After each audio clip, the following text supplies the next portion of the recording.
Tomorrow is the 1-year anniversary of Liz Truss's mini-budget, which had major ramifications on the economy, and it's an anniversary Labour do not want us to forget about. They've even announced a new law they say they will pass inspired by it, making it a legal requirement of any government that makes changes to tax or spending, major changes, to publish a forecast from the Office for Budget Responsibility. It's got some praise, among them former Tory Chancellor George Osborne, but the almost backhanded endorsement. Yes, we got the support of Mr. Democide. The master endorsement, exactly what we wanted. Some in Labour say they're most pleased about is Liz Truss, who says it's a terrible idea. As one Labour MP texted me earlier on, if the woman who crashed the economy says it's wrong, we must be doing something right. Now, earlier on, Keir Starmer and his shadow Chancellor, Rachel Reeves, sat down for a rare double-headed interview with Christian Guru-Murthy. In fact, they actually stood up. And listen out to the number of times you hear the phrases, or some variant of economic stability or fiscal responsibility. The message they are desperate to hammer home is, if you want level heads running the economy, they say it's them. Keir Starmer, Rachel Reeves, welcome. This is our first joint interview with you, and we're focusing on economic policy. So who's in charge? We're jointly in charge and working with a good partner. Again, you see what I mean? You remember when Alistair Campbell in the Portland document said that Rachel Reeves is like the de facto deputy leader? Like, where's Angela Rayner? She's the actual deputy leader. We'll need this for Strictly, Yeah. where we're not going to break into dance, don't You worry. work as a team of two, but we're not going to foxtrot Right, just at the moment. So you're more sort of Really? We doing this? Seriously? Cameron Osborne than Blair Brown, is what you're saying. You're in unison. Let's maybe take that as far as unison. Obviously different policies, but that approach of working together, that's what we do day in, day out. But if Very you want to close extend working the Strictly relationship. metaphor, you see, someone has to lead. Of course, so Keir who's is the leading? leader. Keir's the Right, leader yeah. of the Labour Party. But every leader needs that strong support, as you will see on Strictly. But there's beyond the relationship, which is strong. We work together, we think together. We have together changed the Labour Party. Yeah. Why is it outside and standing up? Why are we getting like traffic and aircraft noises in the background? Who set this up? Who's managing the gain of these microphones? What was there to gain from not doing this in a studio? And the Labour Party now is a completely changed party to the party that lost so badly in 2019. Now, It's now a party of capital rather than a party of the workers, as we well know, given how furious the union movement is over changes in the NPF document, and of course you essentially just purging anybody who has any ideological disagreements with third way liberalism or centre-right neoliberalism or whatever position that you take which isn't anything to the left of Gerhard Schröder. announced that you're going to empower the Office of Budget Responsibility to be able to, do its own projections, and that's all about stability again. The danger of stability, surely, is that you have boxed yourselves in to the same spending plans as the Conservatives. The idea now... Yes, that's exactly what they've done. They are now just Conservative Mark II. They are taking over as the de facto party of capital. And they explicitly are trying to constrain themselves. They can't do anything that the left of the party wants them to do. It's almost like they set up the fiscal rule framework explicitly to do that.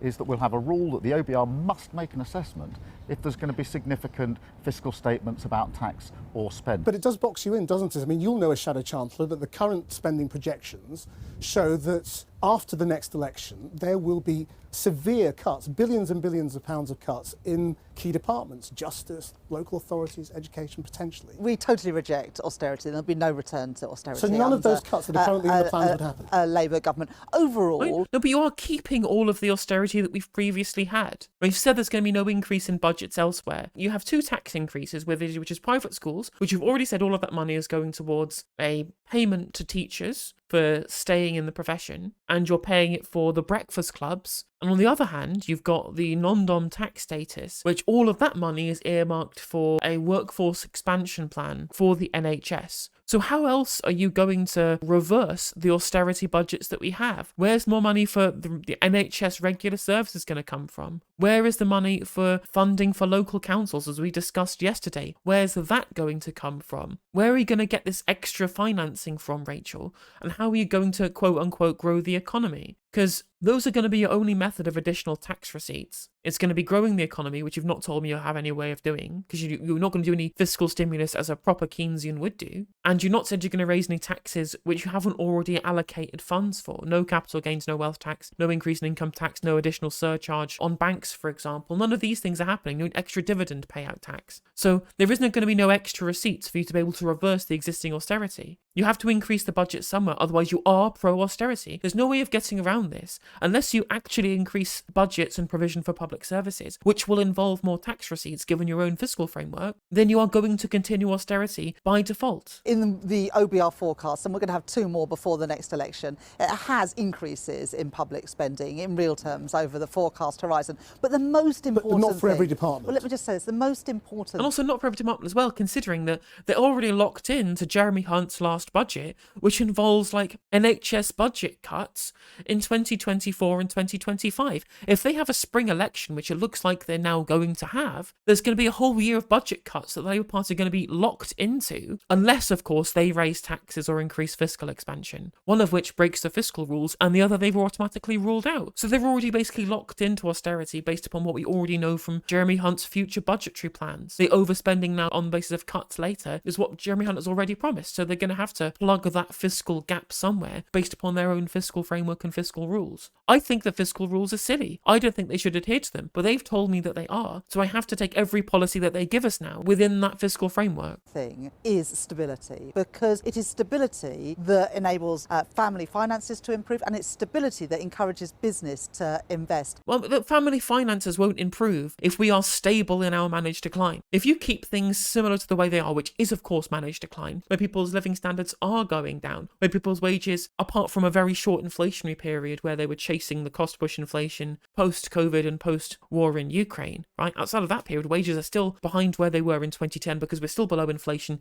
even during that period. Sure, you can give us stability, but that's going to be stable managed decline. So if you keep what we're doing the same, which is the definition of stability, families aren't going to have their living standards improved because any growth that we have had over the last 13 years has all gone to the rich. Working people haven't seen their incomes improve. They haven't seen their standards of living improve. This statement is completely nonsensical, Rachel. And we've got to unlock the growth potential in our economy. So is that a guarantee then? I mean, the overall spending will go up, of course, but can you guarantee that no department will face cuts under a Labour government? Well, look, we will set out our manifesto ahead of the election, but there'll be no return to austerity under a Labour government. There won't be a return to austerity. There will be a continuation of austerity. There'll be a continuation of the current austerity budgets that councils are having to deal with, that the NHS is being funded with, that our public services are being crushed under. Unless you reverse those budgets and increase them and promise to increase them, you are continuing austerity. Austerity isn't just the act of cutting the budgets. It's also ensuring that parts of the public sector continually deal with budget shortfalls, like the councils have been, to the point at which they're selling off billions of pounds worth of locally owned public assets to afford to do their basic services because of government underfunding. Unless you reverse that and increase the budgets, which you're promising not to do based on your current fiscal framework, then you are continuing austerity. But of course, she's going to press the big red growth button, and that's going to magically translate into loads of extra tax receipts. Loads of extra tax receipts, of course, and the current stratification of growth that we have, where it's going to the rich people and they get taxed less than we do as workers who are seeing their incomes decline. Like, this is nonsense, complete nonsense. Set of fiscal rules, but we've also said, for example, that we'll get rid of the non-dom tax status, and we will use that money to invest in our NHS and breakfast clubs. So you don't have a growth plan as such. You're saying that stability... Exactly. She's even repeating what I've said back at her. She's already here saying, well, the money that we have for our tax increases is specifically earmarked for workforce expansion and for breakfast clubs. That's it. Every other part of the public sector is going to keep their austerity budgets. That's what she's telling you right now. We will just bring growth. Well, no, we've set out a number of aspects of our growth plan. For example, reform to planning to make it easier to build those offshore wind farms, easier to build new housing. So we've got that. We've got the plan to invest alongside businesses through our National Wealth Fund in the jobs and the industries of the future. The trouble is, though, that... But only if that goes into the fiscal rules, which is going to have to be debt falling as a proportion of GDP before you make that fiscal expansion to make those necessary investments that you say that you're going to do. Obviously, it's all up in the air based upon the amount of flip-flopping they've done already. And therefore, your other massive message for growth is just deregulation. And people try and tell me she's not a Thatcherite, that she's not like George Osborne, that she's not just like the successor to conservative Austrian economics. That's what she's promising here. What you're saying was sort of written in a world in which we thought Britain was the sick man of the G7 and hadn't recovered as quickly as everybody else. It now turns out the British economy was growing faster than many other countries in the G7, and growth is doing pretty well. Let's just have a reality check. Yes. If you look at the last 13 years, growth has been almost stagnant for 13 years. I mean, we've had low growth. I'm not going to say it's like been massive growth, but there has been continual growth. We've not gone into recession in the last 13 years. And as I mentioned before when we were watching that previous video, the ONS have updated our growth to be 2% higher than we thought it was beforehand. So the economy has grown. To say there's been no growth or that it's been stagnant is just completely not true. It's only grown for the people who are the vested interests of the bourgeois, who have socked up all of that growth. They've pumped it into asset values, which is where a lot of our growth has come from, like the exchanging of assets and the increase in value of assets through to extra liquidity that the rich have had access to due to the further stratification of the division of labour in this country. And they've increased those asset values. So we've had growth, but it's just gone to the wrong people. And that's the issue. It's an issue of distribution, not an issue of growth overall. So the idea that, again, that growth is some panacea that's going to fix the country for working people, or for the exchequer for that matter, is just, there's no evidence for this at all. And it might suit the Prime Minister to pretend that everything is fine, and it probably is in his world, but that clashes against the reality of the lives of millions of working people who every day are struggling to make ends meet. Every day are having to make difficult decisions about what they buy in the supermarket. And they are the ones paying the price of the failure of the last 13 years. Yeah, and this is sort of low growth trajectory we're in. You know, we've been revised up from no growth to low growth, but you know, that's not the summit of our ambition. But when are you going to deliver your growth? I mean, because if your green plan has kind of slowed down. The Green Prosperity Plan is an important part of what we're setting out, but is only one part of a much wider growth plan. But in the end, everything has to be built on this rock of economic stability. Well, just on net zero then, I mean, you want to stick to the 2030 target for vehicles. You also want to decarbonise electricity by 2030. Why do you want to go faster than everybody else in Europe when money is expensive, when we don't have a workforce? You're going to put costs up by rushing rather than waiting until 2035. We don't accept that at all. The cheapest form of energy is renewable energy. We have a potential to be global leaders in some of these industries of the future. And the thing about moving fast is you get those jobs and you get those investments, and then you have the opportunity to export that all around the world. Let's talk about tax then for a moment.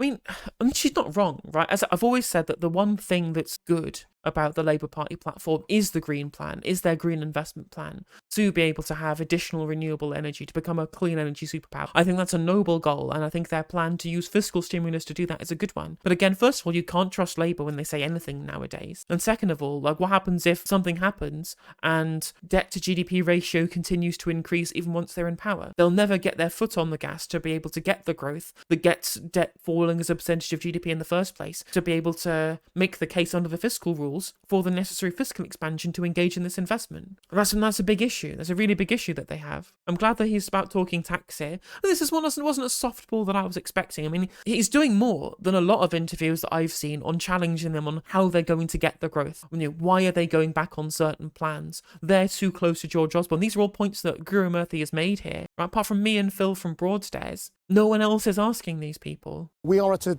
tax burden of 37% of national income.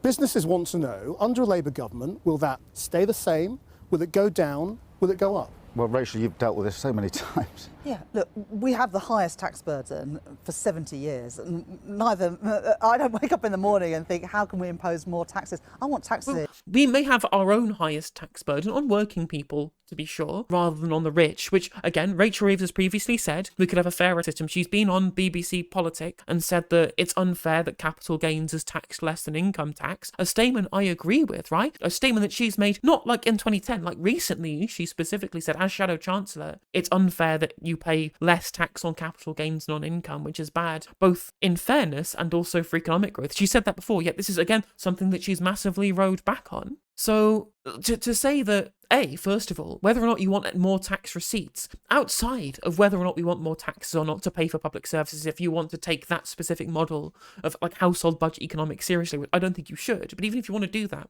given that proviso, you can still change the tax system to make it fairer whilst also keeping the same tax burden. Why not use an increase in capital gains tax to have a decrease in income tax so that there's a fairer distribution of taxation between workers and owners, between asset owners and people who work for a living? Why not do that? But she's even not doing it. She's not even making it fair, which to me says this isn't a decision that's been made based upon the fiscal framework. This has been done to make sure that the rich people are happy, so that the rich people support her. We can't increase capital gains tax, but that would irritate Lord Sainsbury and the CEO of Autoglass, who make their money off their share portfolio as people with these large companies that they're parts of. That makes more sense, because otherwise she'd be coming out and saying, well, we're not going to increase the tax burden, we're shifting the tax burden from workers onto owners. That would even be fine. That'd be fine by me. I think you should do a big enough increase on tax and a wealth tax to be able to make the economy and the stratification of income in this country and wealth in this country fairer by taxing the wealthy, taxing people who make money off of capital gains and off of inheritance, for example, and equalising the economy,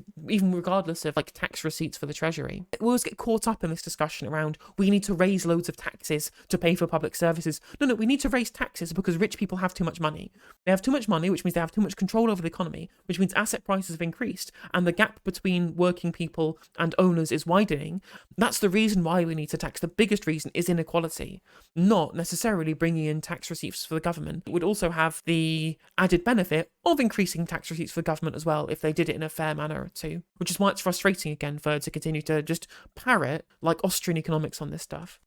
On working people and ordinary businesses to be lower, not So the higher. overall burden would go down. Well, look, I'm not going to make, and you know this, any unfunded commitment on spending or taxation, but I do not want a higher tax burden. But in that principle, said, you've ruled out things like wealth taxes. Does that mean a Labour government really isn't going to tackle the inequality within our tax system? I believe if you Pertinent question, well, literally exactly what I've been saying this entire time, right? I mean, is this Christian Guru-Murthy's taken all of the good questions that I would have out of my mouth and actually got Rachel Reeves to answer what no other journalist has been asking her. So it may be outside, it may be informal, but these are questions that need to be asked. make Britain your home, you should pay your taxes here, and under Labour you will. We'll get rid of the non-dom tax status, and that will bring in £3 billion a year. But in the end, what motivates me and what I want to achieve and what Keir wants to achieve with, we hope, the next Labour government is to grow the economy. It's like minor bird.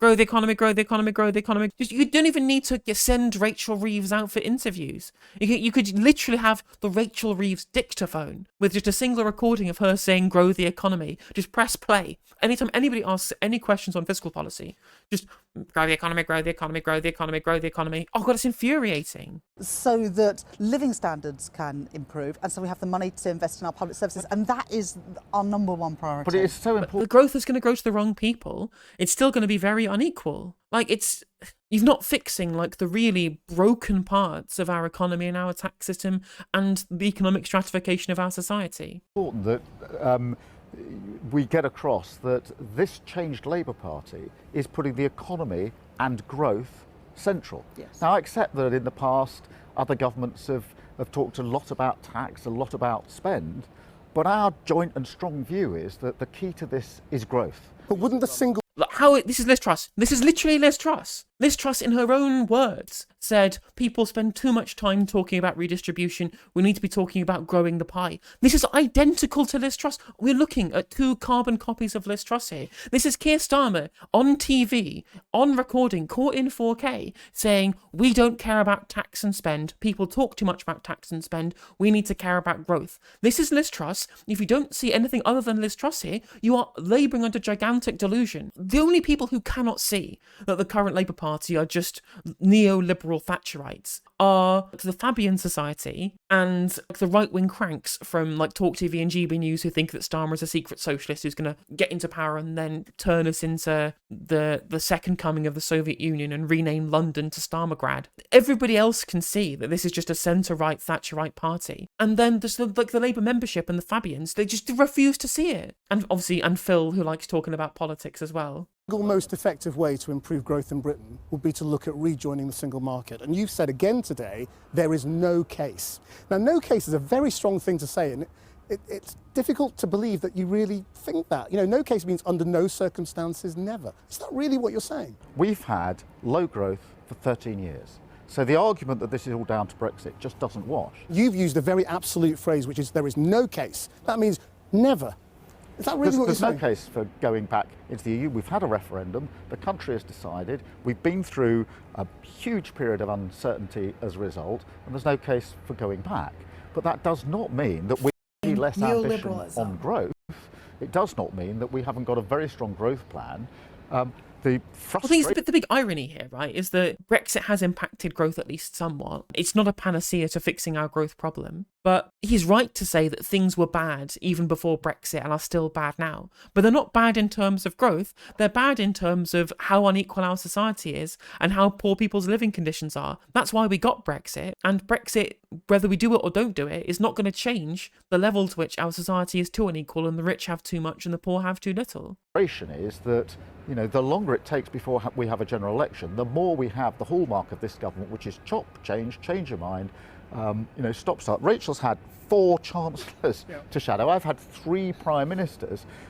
This is the definition of the failure of the last few years. Well, just sticking with Europe for a moment, can I ask you about your meeting with France and what you're trying to achieve on asylum seekers? Would it under a Labour government, would there be safe and legal routes for asylum seekers to come to Britain? Let me take this in.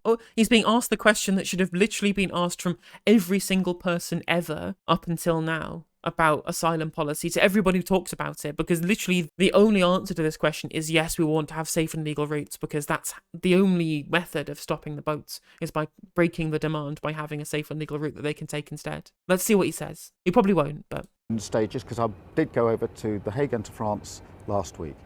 The first thing we need to do is secure our borders. At the moment, the government's completely lost control of the borders. I do not accept that it's impossible to take down the gangs that are running the vile trade of putting people into small boats to cross across the channel. We know the boats are being made to order. We know they're being stored in warehouses. Then they're being brought to the northern shore of France. I've worked on joint operations when I was Director of Public Prosecutions. I know you can smash those gangs. I'm determined we will do it. So that's to stop, the door being open. Once people are here, then obviously their claims have to be processed. The government's got itself into a hopeless situation. He's not said, let me be clear yet. Okay, maybe I missed it. Maybe my Starmer spidey sense had not clocked on to any previous mentions of let me be clear. Well, we've got a DPP reference. Depends whether we'll get a toolmaker reference at some point. Where it hasn't stopped people coming because it's failed on the border. It's not processing the claims. So there's a burgeoning number of people costing £2 billion a year to the taxpayer in hotel bills. Now, of course, if someone fails in their asylum claim, they then need to be returned. And the sooner those decisions are made, the better. So I am interested in this question. So that's what you're trying to get France to agree to allow the return. Hear me out, because the first thing to say is, to return to a safe third country, Albania or India, you don't need a returns agreement with the EU. So we can just get on with that if we process the claims. Of course, we're interested in whether there can be some sort of agreement with the EU, but we're not talking about going into the scheme that's barely working, by the way, for EU members. But when would there be safe and legal routes? Because that's the thing that will stop the drownings. Well, there are some safe and supposedly legal routes. Afghanistan. So he's literally doing all of the Tory lines. He's saying that the safe and legal routes exist when they don't, or that they're not good enough, clearly, because we've not had very any. Or is it less than 50 people have been come here through the Afghanistan safe and legal route? And of course there's Ukraine and Hong Kong, but nowhere for anywhere in Africa, not Syria, not Iran or Iraq, for example. Incredible. He's literally just as bad as the Tories on this, apart from Rwanda, I guess. Afghanistan, for example, very limited, the government as you isn't know, running properly. But the first thing to do is secure the borders. Second thing to do is to process the claims, and the third is to have a proper system in place for returning those whose so this could claims take years, are made. couldn't it? We could see another year or 2 years before you get anywhere near an agreement, before you're able to create the safe and legal routes that stop people risking their lives. I do need to create a bingo card with new neo-Labour phrases, 100%. And I know there's a site that lets you create your own bingo cards. We can play it in chat. I know because Jax Films has been doing it with Sniper Wolf. I was talking last week about a security agreement with the EU when I was over at Europol. I think that could be put in place very quickly. But I'm not going to be put off. I do not think that it is beyond our collective ability to stop these gangs in the first. Why are we allowing them to manufacture? I'm frustrated though that he's not been pressed and said, oh, so there are some safe and legal routes, you say. How am I supposed to use them? If I'm coming here from, say, Eritrea or from Iran or whatever it might be, right? If I'm coming from one of these countries, how do I claim? How do I get to the UK to be able to make my asylum claim? What route do I go down? Please explain to me. He can't explain because there is no route because they've been closed. Boats to move them across the continent. People get in them at the channel and we sit back and say, oh, nothing we can really do about that. I didn't accept that when I was dealing with terrorists as the Director of Public Prosecutions. I'm not going to accept it if I'm privileged enough to be Prime Minister. Just finally, as you know, what some people are saying about the Labour Party is, where's the excitement? Where's the hope? They're just another more competent version of the Conservative Party is what's on offer. And what's the point of that? What's your True, literally true. answer? Where's the hope? I think that this suggestion that you have sort of reassurance here and hope there and the two can't go together is completely wrong. I would be reassured if there was any hope, but unfortunately you're not giving us any hope whatsoever because you're identical to the Conservatives on the vast majority of policy, and that does not give me hope or reassurance. Want to do is to weld reassurance and hope together. You can't have hope without reassurance, and that's why I've set out 5 strong missions for an incoming Labour government. It's a million miles from where this government is. Sir Keir Starmer, Rachel Reeves, thank you both very much indeed. Thank you. Thank you. I mean, it was less softball than I was expecting. Like, the questions were good questions. It just required significant scrutiny of the follow-ups, which he only really did with the safe and legal routes question. If you enjoyed this video, please do consider liking and subscribing. It does help out the channel and the algorithm. And if you click the bell notification icon, it will let you know when I go live and when I upload videos. If you'd like to follow me on social media, my handle is @NoJusticeMTG, and that is Twitter, TikTok, Facebook, Instagram, Twitch, and YouTube. If you want to support my channel in a more financial manner, you can do so by becoming a member for just 99p, by super chatting, or by supporting me on Patreon, with the link is in the description of this video, and hopefully I'll catch you on the next segment.